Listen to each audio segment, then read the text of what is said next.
मुख्यमंत्री मोहन माझी निज जिले में निर्माण करेंगे एक विश्वस्तरीय क्रीड़ा स्टाडियम। जिले में थिबा क्रीड़ाविद मानक प्रोत्साहन देवा लक्ष्य यह स्टाडियम निर्माण होब।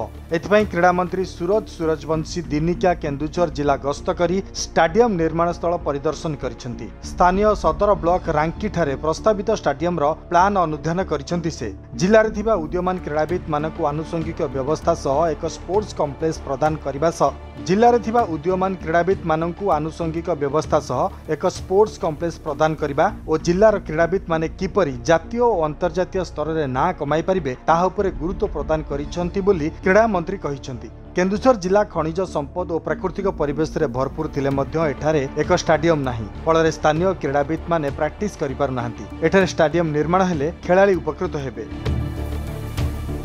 केन्दुझर रे जो भाव में आपण प्राकृतिक संपद ठारू सौंदर्य भरपूर खनिज संपद रे भरपूर एवं क्रीड़ाविद मानकर प्रतिभारे भी केन्दुझर भरपूर। माननीय मुख्यमंत्री आग्रह केन्दुझर क्रीड़ाविद के भाव में राज्यर ना अंतर्जातिक स्तर में नहीं पहुंचाइबे एवं सफलता प्राप्त करेंगे। ए दिगरे क्रीड़ा विभाग एक कम्प्रेहेंसिव प्लान प्रस्तुत करिछि एवं विभिन्न क्रीड़ार भित्तिभूमि निर्माण करबा पई मनस्थ करिछि।